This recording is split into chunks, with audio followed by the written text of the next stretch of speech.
രണ്ടാം ഘട്ട തദ്ദേശ സ്വയംഭരണ തെരഞ്ഞെടുപ്പ് നടക്കുന്ന ജില്ലകളിൽ 7 ജില്ലകളിൽ പരസ്യപ്രചരണത്തിനുള്ള സമയം അവസാനിച്ചു. ഇപ്പോൾ നിശബ്ദ പ്രചരണമാണ് നടക്കുന്നത്. ഇതിൻ്റെയൊക്കെ കോട്ടയം, ആലപ്പുഴ, കൊച്ചി, എറണാകുളം തുടങ്ങിയ ജില്ലകളിലെ 3 ജില്ലകളിലെ വിവരങ്ങളുമായി ഞങ്ങളുടെ പ്രതിനിധി അലക്സ് റാം മുഹമ്മദ് ചേരുകയാണ്. അലക്സ്, എങ്ങനെയാണ് നിശബ്ദ പ്രചരണത്തിൻ്റെ ഘട്ടത്തിൽ എന്തൊക്കെ? സംസ്ഥാനത്ത് നടക്കുന്ന തദ്ദേശ ഭരണ തെരഞ്ഞെടുപ്പിന്റെ രണ്ടാം ഘട്ടം എത്താൻ തെരഞ്ഞെടുപ്പിലേക്ക് എത്താൻ ഇനി മണിക്കൂറുകൾ മാത്രമാണ് ബാക്കിയായുള്ളത്.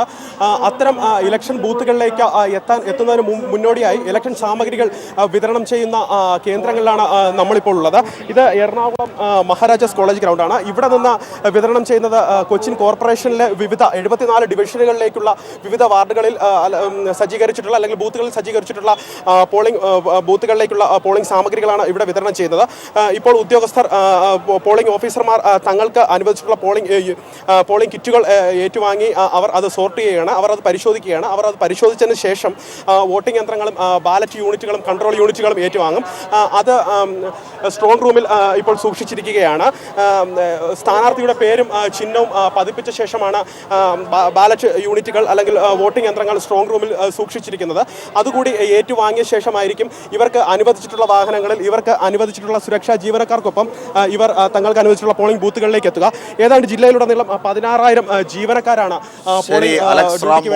വിവരങ്ങൾ നൽകിയത്. രണ്ടാം ഘട്ട തെരഞ്ഞെടുപ്പ് നടക്കുന്ന ജില്ലകളിലെ മറ്റ് തെരഞ്ഞെടുപ്പ് ക്രമീകരണങ്ങളെ സംബന്ധിച്ചുള്ള വിശദാംശങ്ങൾ കൂടിയാണ് അലക്സ് റാം മുഹമ്മദ് നൽകിയത്.